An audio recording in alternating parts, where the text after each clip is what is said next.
नमस्कार विद्यार्थ्यांनो, jewel academy या यूट्यूब चॅनेलमध्ये तुम्हा सर्वांचे सहर्ष स्वागत आहे. इंग्लिश मीडियमसाठी मराठी अक्षर भारती इयत्ता 10वी या पाठ्यपुस्तकातील जी दुसरी कविता आहे संतवाणी, यामधील आ कवितेचा अभ्यास करणार आहोत. संतवाणी या कवितेतील अ जी कविता आहे, अंकिला मी दास तुझा, याचा व्हिडिओ मी बनवलेला आहे. तो तुम्ही याच व्हिडिओच्या डिस्क्रिप्शन बॉक्समध्ये जाऊन पाहू शकता. कवितेचं नाव आहे आ योगी सर्व काळ सुखदाता. म्हणजे काय, याचा अर्थ पाहूया आपण. इथे योगी म्हणजे असा मनुष्य किंवा व्यक्ती जो योग साधना करतो व त्याला आत्मज्ञान प्राप्त होते. थोडक्यामध्ये आपण त्यांना साधू म्हणतो. ज्याचे मनावर, बोलण्यावर, वागण्यावर कंट्रोल म्हणजेच नियंत्रण असते. सर्व काळ, सर्व काळ म्हणजे नेहमी, सदा. सुखदाता, सुखदाता म्हणजे खुशी देणारा, आनंद देणारा. म्हणजेच योग साधना करणारा साधू पुरुष हा कोणत्याही काळात, कोणत्याही परिस्थितीत सर्व लोकांना सुख समाधान देणारा असतो. साधु पुरुष लोगों को उनके ज्ञान से सुख समाधान देता है, जिससे लोगों में अच्छा बदलाव आता है. कवितेचे रचनाकार आहेत संत एकनाथ.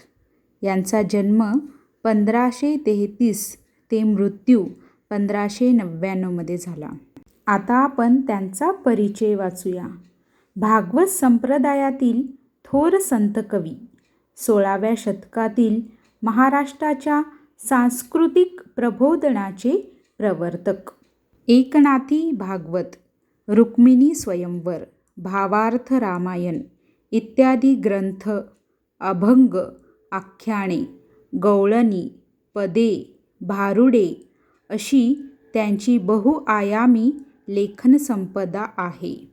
बहुश्रुतता, समन्वयशीलता, सामान्यांच्या उद्धाराची तळमळ, अलंकारिकता, पौराणिक कथासंदर्भ, सुबोधता हे संत एकनाथांच्या काव्यांचे प्रमुख विशेष होत. हा झाला त्यांचा परिचय. आता संत एकनाथांना या अभंगातून काय आपल्याला समजावून सांगायचे आहे हे वाचूया. प्रस्तुत अभंगात योगी पुरुष आणि पाण्याची तुलना केली असून योगी पुरुष हा पाण्यापेक्षाही श्रेष्ठ आहे हे विविध दृष्टांतातून संत एकनाथ यांनी स्पष्ट केले आहे. आता आपण कविता समजावून घेऊया. बघा, लक्ष द्या. जेवी चंद्रकिरण चकोरांसी, पाखोवा जेवी पिलियांसी, जीवन जैसे का जीवांसी, तेवी सर्वांसी मृदुत्व. इथे जेवी म्हणजे ज्याप्रमाणे, लाईक, सच ॲज.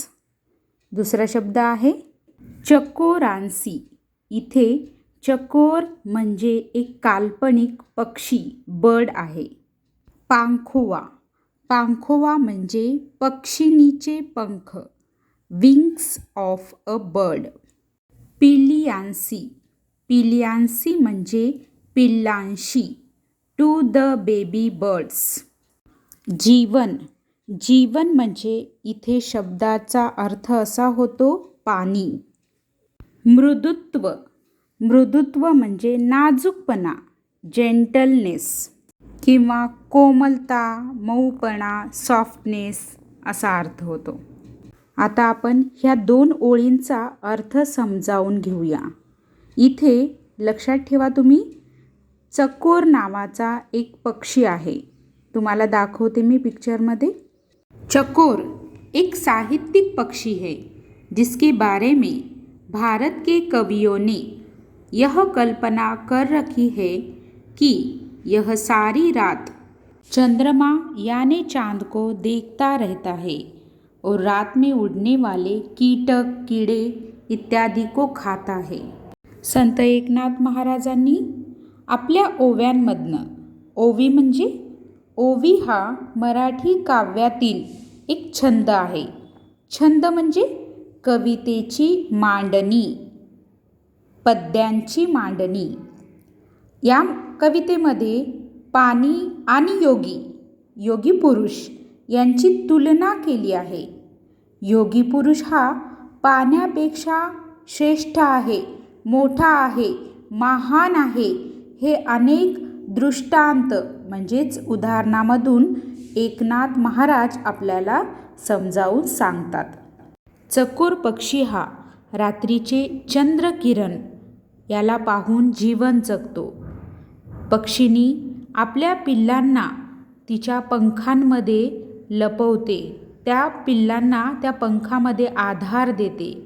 तसेच रोजच्या जीवनात पाणी आपल्याला महत्त्वाचे आहे, त्याशिवाय आपण राहू शकत नाही. इथे संत एकनाथ म्हणतात की योगी पुरुषाच्या मनाचा मऊपणा, सॉफ्टनेस आपल्याला हवा असतो. त्याच्या विचारातून, बोलण्यातून तो आपल्याला हवा असतो. चकोर पक्षी जो चंद्र किरण खाता है, वैसे फीमेल बर्ड यानी पक्षिणी अपने बच्चों को खुद के पंख में सहारा देती है. हमें जीने के लिए पानी आवश्यक है. यहाँ पर संत एकनाथ महाराज योगी पुरुष हमारे जीवन में कितने महत्वपूर्ण हैं, इस बात की हमें जानकारी दे रहे हैं. कवितेच्या पुढील ओळी पाहूया. जळ वरी वरी शाळीमळ, योगियास बाह्य करी निर्मळ. उदक सुखी करी एक वेळ, योगी सर्व काळ सुखदाता. शब्दांचा अर्थ पाहूया. जळ म्हणजे पाणी, वॉटर. क्षाळी म्हणजे धुणे, वॉश. नंतरचा शब्द आहे मळ म्हणजे घाण, डर्ट. निर्मळ म्हणजे स्वच्छ, क्लीन, प्युअर. उदक म्हणजे पाणी. सर्व काळ सुखदाता म्हणजे नेहमी सदा आनंद देणारा. आता ह्या 2 ओळींचा अर्थ समजून घेऊया आपण. आंघोळ म्हणजे स्नान केल्यानंतर आपण आपल्या शरीरावरील घाण, मळ धुवून टाकतो. पण योगी पुरुषाच्या सोबत राहिल्यावर आपण आतून बाहेरून विचारांनी शुद्ध, पवित्र होतो. योगी पुरुष आपल्याला चांगल्या गोष्टींचे ज्ञान देतो. पाणी एक वेळ पिले तर आनंद मिळतोच, पण त्यापेक्षाही योगी पुरुष कोणत्याही काळात जास्त सुख देणारा असतो. जैसे हम सुबह स्नान यानी बाथ लेते हैं. क्यों? क्योंकि हमारे शरीर के ऊपर की गंदगी पानी के साथ बह जाए. जब हमें प्यास लगती है तो हम तुरंत पानी पीते हैं और हमें अच्छा लगता है. लेकिन इन सबसे ज़्यादा प्रभावशाली और अच्छी बात क्या है कि हम योगी पुरुष के साथ रहे. उनके साथ रहने से शरीर, मन, आत्मा तृप्त, प्रसन्न और पवित्र होता है. योगी पुरुष हमें अंदर से और बाहर से पवित्र करते हैं. ऐसे संत एकनाथ महाराज बताते हैं. योगी पुरुष हमें अच्छी बातें सिखाते हैं. उन बातों का हम पर अच्छा असर होता है और उसकी वजह से हम बुराइयों से दूर रहते हैं. पुढील ओळींचा अभ्यास करूया. उदकाचे सुख ते किती, सवेंची क्षणे तृषिते होती. योगिया दे स्वानंद तृप्ती, सुखासी विकृती पै नाही. इथे सवेंची हा शब्द आलेला आहे.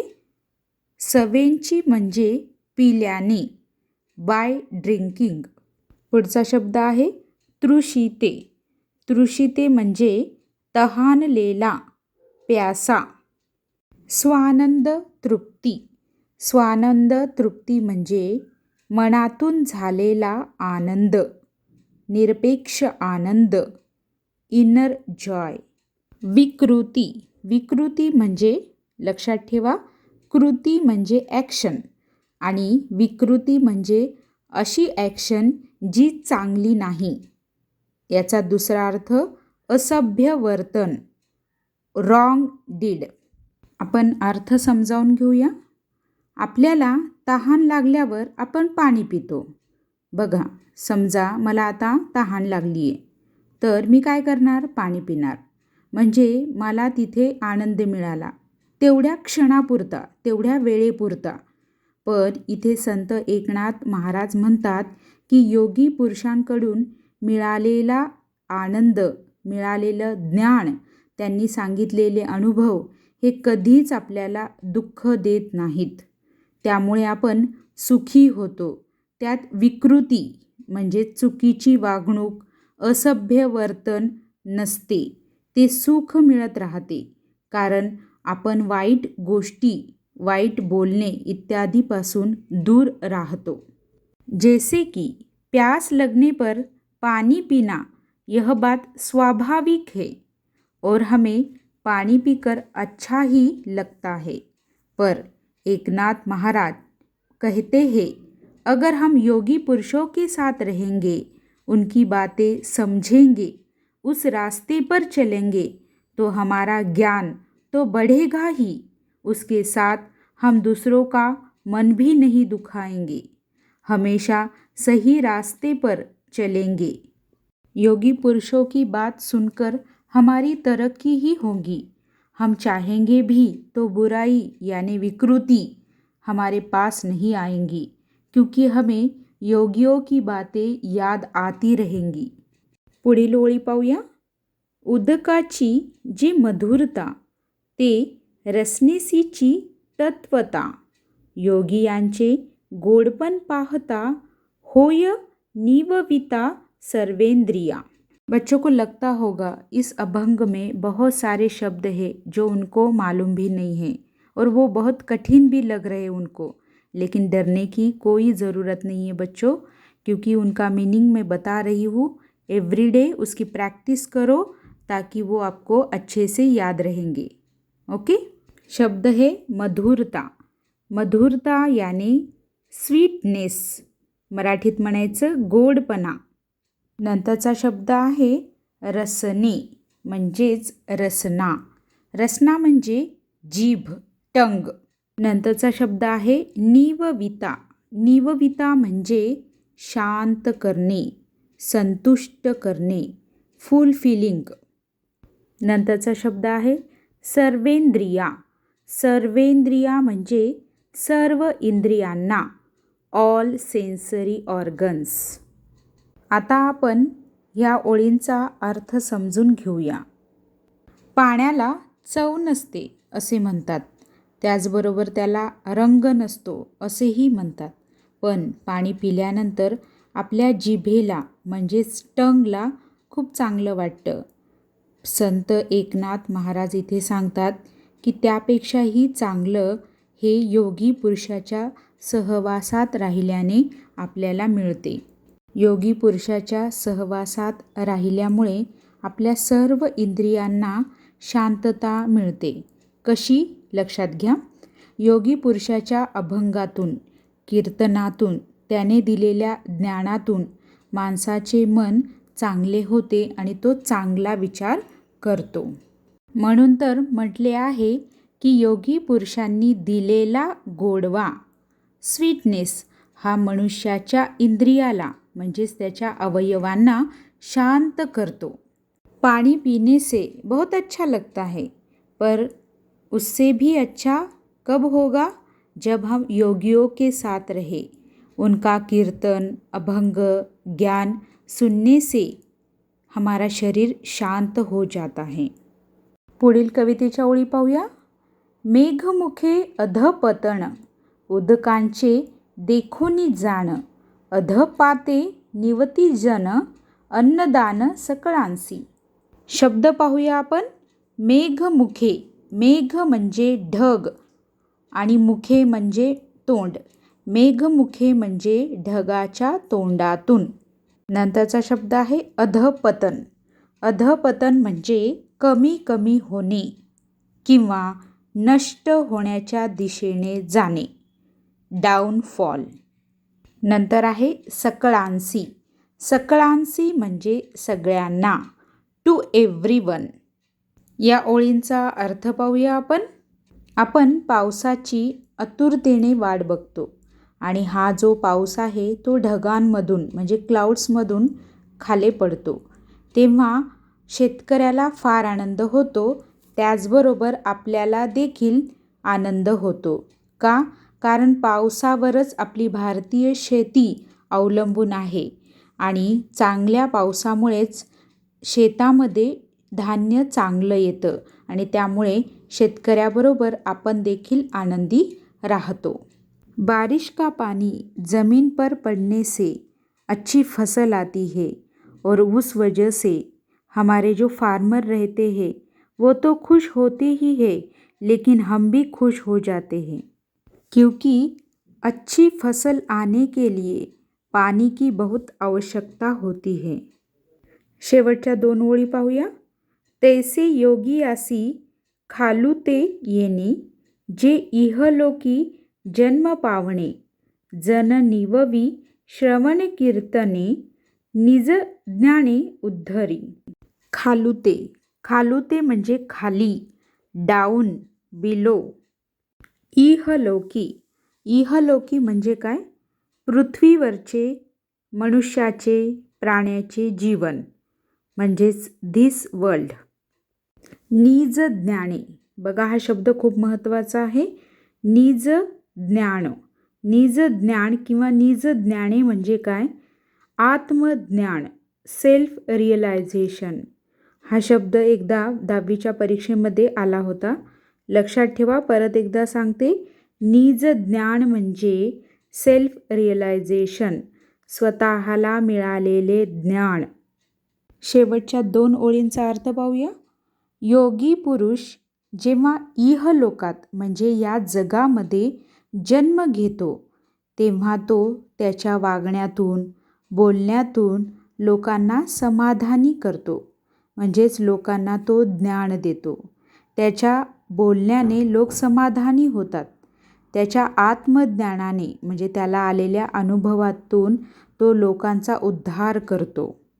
उद्धार करणे म्हणजे भले करणे, लोकांना चांगले बनवणे.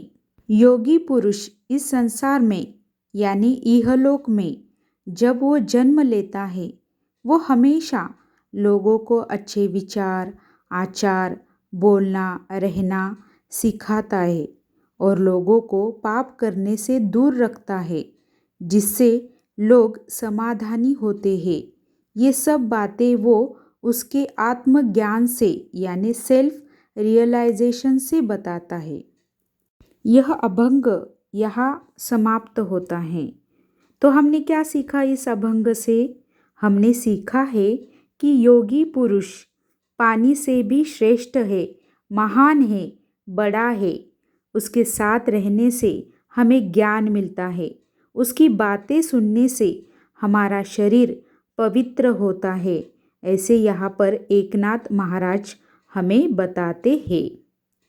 मैं आशा करती हूँ आप सभी बच्चों को ये अभंग, ये कविता बहुत अच्छे से समझ में आई होगी. अगर आपको ये समझ में आई है तो इस चैनल को, ज्वेल एकेडमी को फॉलो करो, सब्सक्राइब करो, लाइक करो. Thank you.